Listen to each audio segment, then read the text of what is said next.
when we talk about the average returns of different asset classes, they're much different now than they were back then. So that's why I don't, live and die by that 4% rule. You want to have some flexibility. Welcome to the Financial Foundations Podcast, your gateway to the fascinating realm of finance, brought to you by Base Wealth Management. In this show, we delve deep into the world of money, guided by seasoned experts who will unravel the complexities of finance and provide you with invaluable insights and practical advice. Now, here are your hosts, Dustin Taylor and Alex Wolfe. Welcome back to Financial Foundations, brought to you by Base Wealth Management, where we are the foundation to your financial plan. I'm your host, Dustin Taylor. I'm your co-host, Alex Wolfe, certified financial planner. And I'm Kyle Howell, financial advisor at Base Wealth Management. Today, we're diving into a fundamental question. How do you know when you can retire? It's not as straightforward as it seems. But today, we have Alex and Kyle back to help us with this question.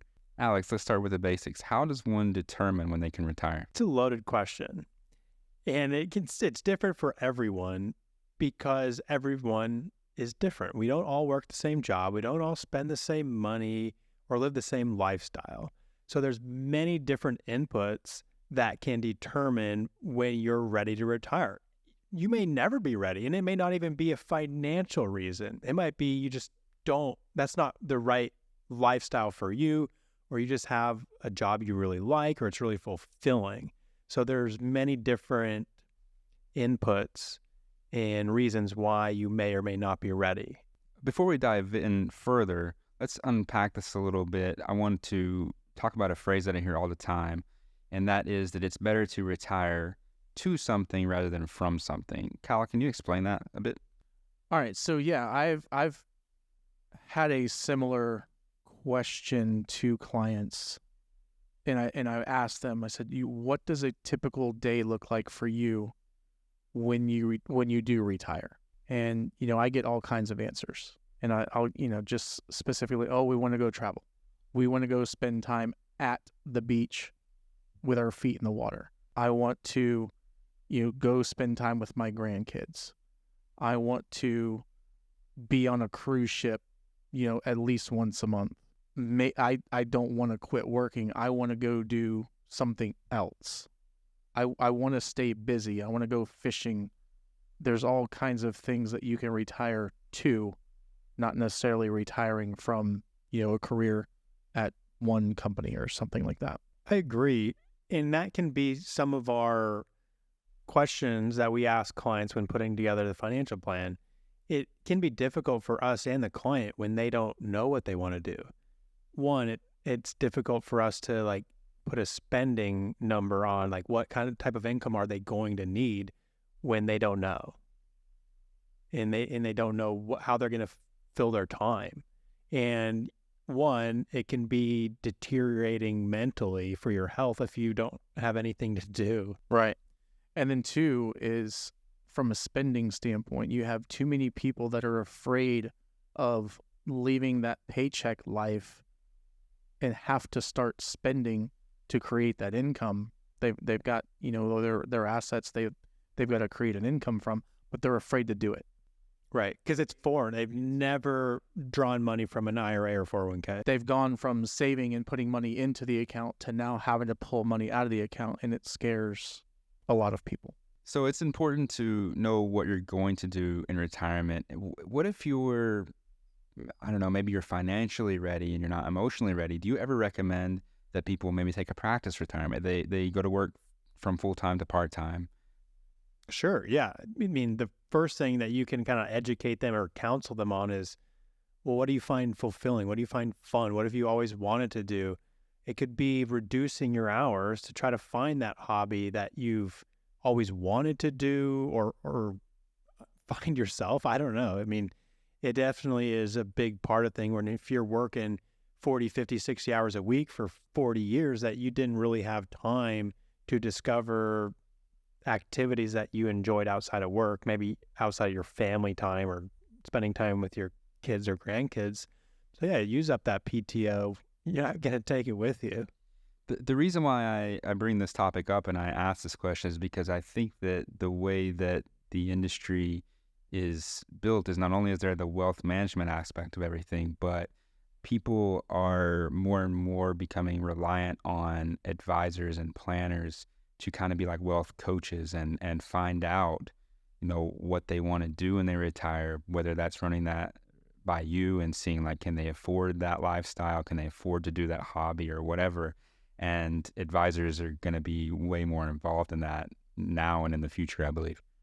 I agree. I think that's a big part of the picture for that classic retirement planning client that we work with, whether they're, a year from retirement or 5 years. Those are definitely things that we talk to clients about before they ring that bell or decide to wind down.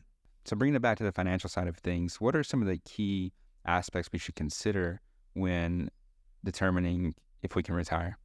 One of the biggest things, as Kyle mentioned, is income. And how are you replacing that job or salary paycheck? And what can your portfolio sustain? And for some people, they might have more income than they need. If they have a pension, they've got RMDs or other sources of guaranteed income, an annuity or something like that, where they're totally set. They almost have like 100% income replacement.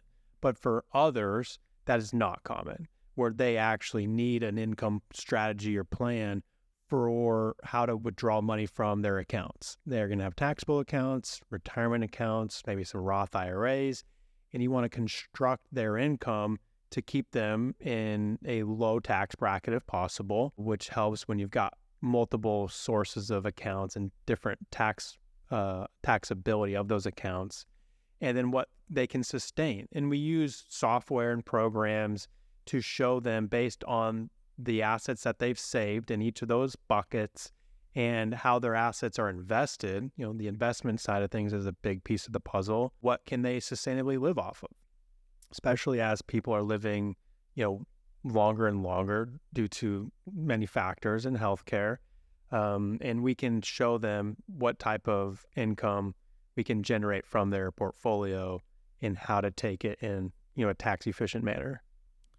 And I would add to that, we always talk in these podcasts about having multiple, buckets or multiple types of accounts, whether it be, IRAs, Roth IRAs, taxable accounts, non-qualified accounts, whatever. But we run into a lot of people that have the majority of their money in their 401k plan. That's the most common, right? Or they've moved it into an IRA and they've got $1 million IRA, but they don't have a Roth and they don't have a taxable or a trust account, and that makes the earlier planning that much better to where we can start generating income from different streams. So, just say a teacher, for example, has put money into their 457 plan and they have a pension and they have Social Security, 9 times out of 10, they're going to have more income in retirement than they did when they were working. And now we have to factor in a retirement account on top of a pension and Social Security, which is going to then increase their income higher than it was, while they were working. So now we've got, a lot of different planning aspects that we need to get in front of before retirement. So trying to get a little bit more specific, what would a sustainable withdrawal rate look like, or what might it look like? Well, the old rule is that 4% rule that most people have probably heard of, and we've talked about a few times on the podcast. When the 4% rule was established or originally drawn up, and you're looking at like a 60-40 portfolio, 60% stock, 40% bonds. Those midterm bonds were like a 12 to 15% interest rate, which great at the time, but that is just not the world we live in these days. When we talk about the average returns of different asset classes, they're much different now than they were back then. So that's why I don't, live and die by that 4% rule. You want to have some flexibility, or if the market goes up, you can take a little bit more. But also if the market goes down, you may have to take a little bit less. So you want to be flexible and not just live and die by that 4% rule. What do you think, Kyle?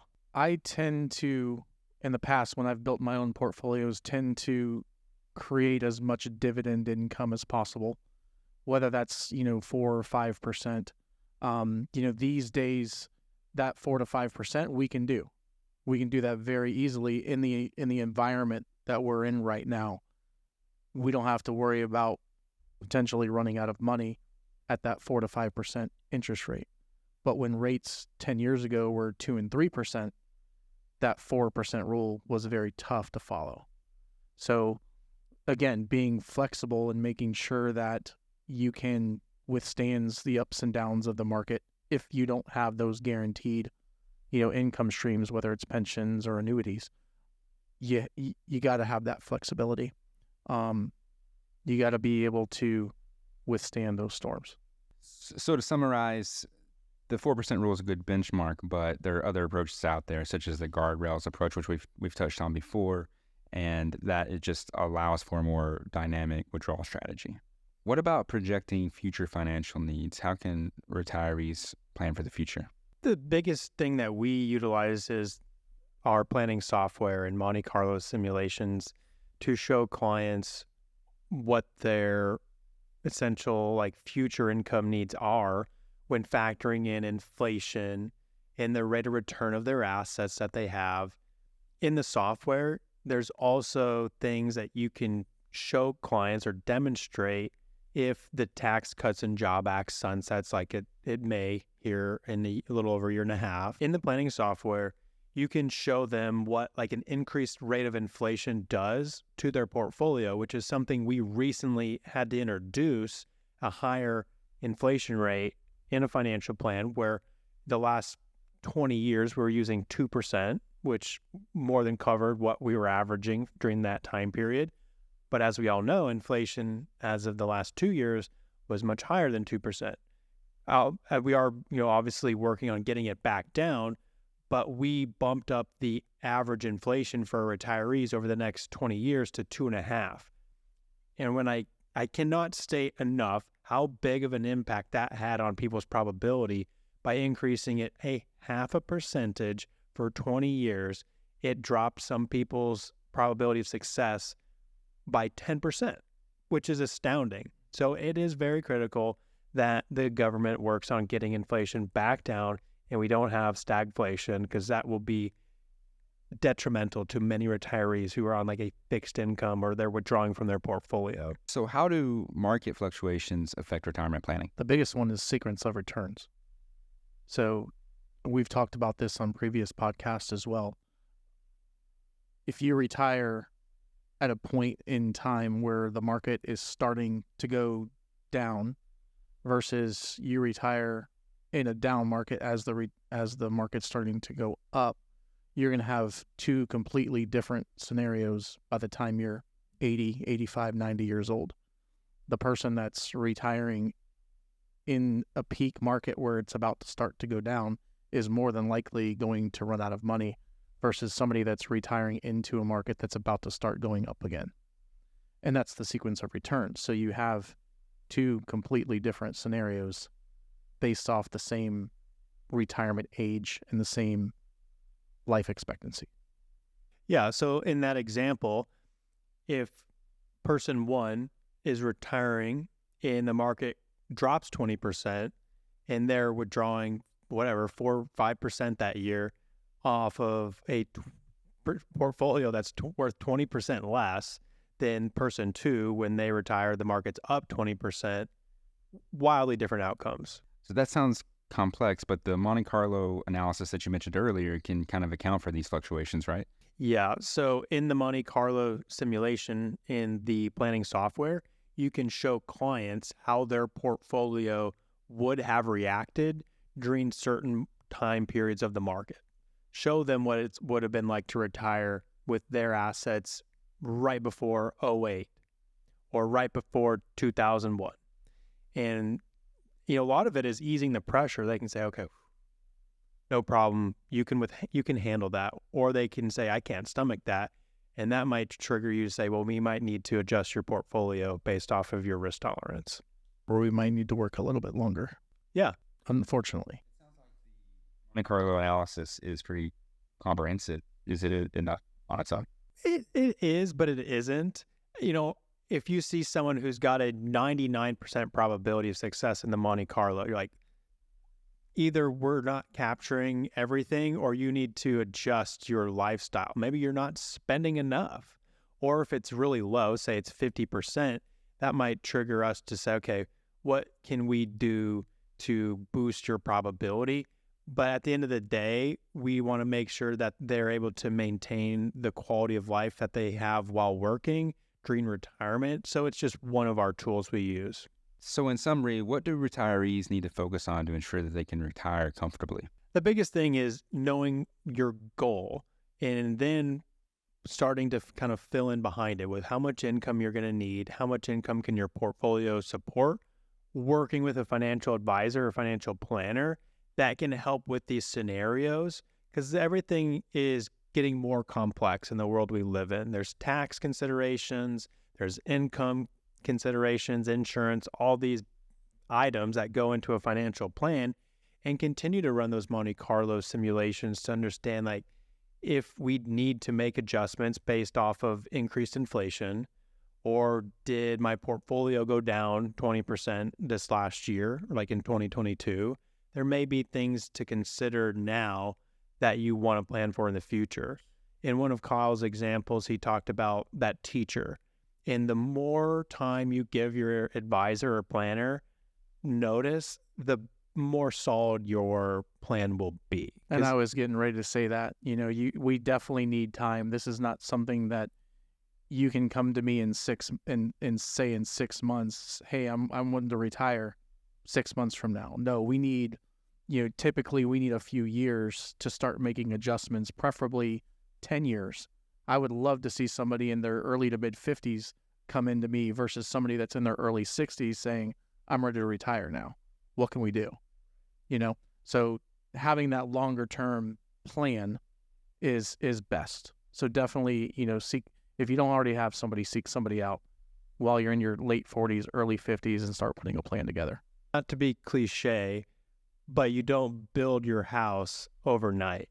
It takes not years. It takes a while to build the foundation and put it together to kind of get your dream house ready to live in. All right, great. So if you would like any more information about this topic and more, you can visit our website at basewealthmanagement.com. You can subscribe to this podcast or YouTube channel. We also love questions. So if you have anything you'd like us to answer or address on the podcast, send those in to us at question@basewealthmanagement.com. I'm Dustin Taylor. I'm Alex Wolfe. And I'm Kyle Howell. And happy listening. We hope the expertise shared by our hosts, Dustin Taylor and Alex Wolfe, has left you feeling empowered and informed. If you're eager for more financial wisdom, don't forget to subscribe, rate, and share the show with your friends, family, and colleagues.